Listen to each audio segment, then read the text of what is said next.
Have you ever seen the news say a popular medicine is being banned and thought, wait a minute, didn't the FDA already say this was safe? Like, how did they miss this? It's a really great question.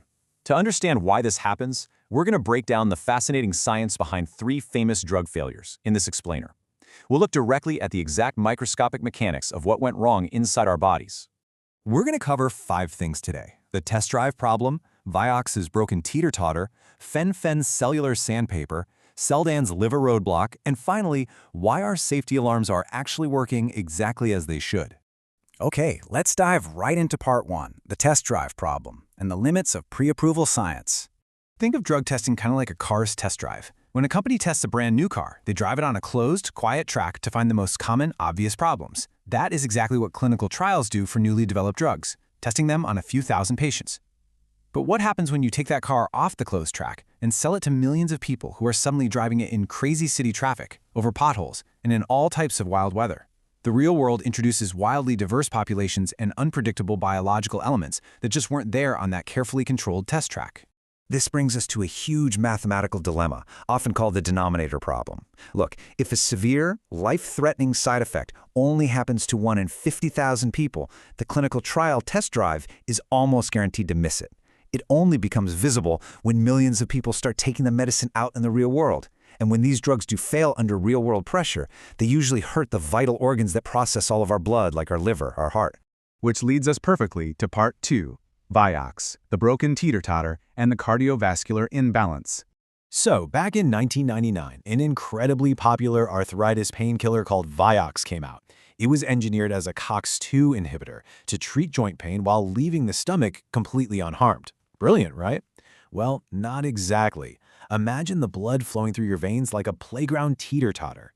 For your blood to be healthy, this teeter-totter has to be perfectly balanced between 2 chemicals. On one side, you have prostacyclin, which keeps your blood flowing smoothly and prevents clots. On the other side is thromboxane, which makes your blood clot so you don't bleed to death. Normal painkillers sit right in the middle, keeping everything balanced. But Vioxx was different. It accidentally crushed the smooth-flowing prostacyclin side by about half, so the teeter-totter slammed heavily onto the clotting side. The result of this imbalance was absolutely devastating. In a massive 3-year clinical study known as the APPOV trial, the data definitively proved that after 18 months of continuous use, the risk of heart attacks and strokes literally doubled for patients taking Vioxx. Doubled! In September 2004, Merck issued this voluntary withdrawal letter, pulling the drug worldwide and instantly wiping out over $14 billion in company stock value. The sheer scale of this pre-approval blind spot is hard to wrap your head around. Because millions of people were given prescriptions for Vioxx, later analyses by the FDA estimated that the delayed recall of this one single medication led to approximately 100,000 heart attacks and up to 55,000 premature deaths in the United States alone. Let's move to part 3, fen-phen, cellular sandpaper, and the danger of serotonin overload.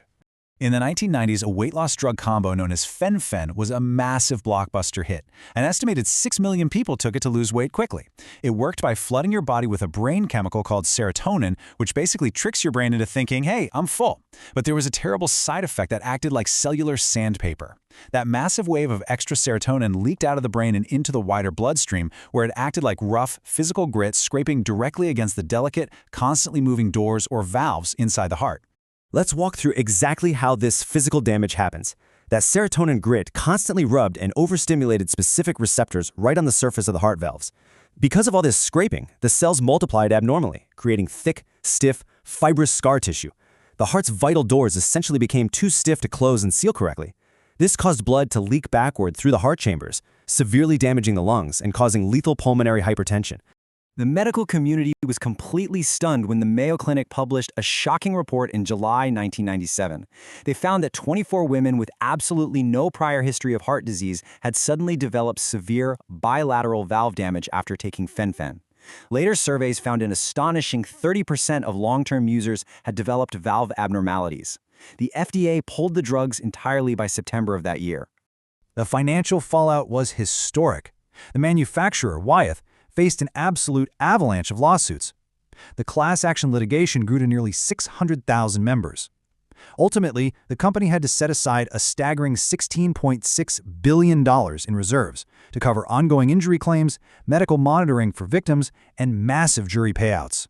This brings us to part 4, Seldane, the liver roadblock, and toxic drug interactions. Seldane came out in the 1980s as an absolute miracle, the world's very first allergy pill that didn't make you sleepy. But here's the crazy part. The pill you swallowed, which contained a compound called terfenadine, was actually highly toxic to your heart. It only works safely because of a perfectly timed metabolic highway. Normally, the exact second you swallow that toxic pill, an enzyme in your liver acts like a fast-working superhero. It instantly zaps the toxic terfenadine, metabolizing it into a perfectly safe allergy medicine called fexofenadine, way before it could ever reach your heart. So the crucial point is what happens when that superhero enzyme gets blocked. If a patient took Seldane alongside certain common everyday things, it created a massive metabolic roadblock. Common antibiotics, antifungal meds, pre-existing liver disease, or even just a single glass of grapefruit juice could temporarily shut down that liver enzyme. Because the liver couldn't zap the pill, the raw toxic chemical piled up in the blood, shocked the heart, and triggered sudden fatal cardiac arrhythmias. Once researchers figured out this fatal flaw, they did something incredibly clever. They realized they didn't need the toxic parent drug at all. They bypassed the roadblock entirely by simply manufacturing the safe, zapped version directly. They brought this newly manufactured safe version to the market in 1996. You probably know it today as Allegra. Once Allegra was approved, Seldane became medically obsolete and was voluntarily withdrawn. Finally, Part 5, Our Safety Alarms Work and Post-Market Surveillance. Look, hearing about these large-scale medicine failures might understandably sound scary, but it actually means something very positive. Our post-market surveillance systems are working. Science is constantly learning. Because clinical trials cannot mimic the infinite variables of the real world, the FDA relies on powerful tracking systems once a drug goes public.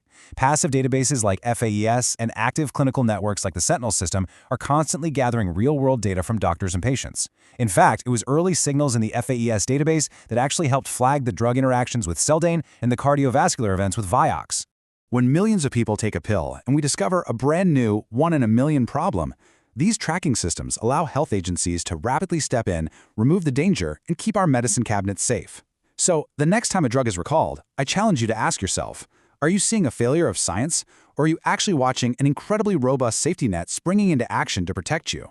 If you found this explainer helpful, please hit that like button and subscribe for more easy-to-understand science.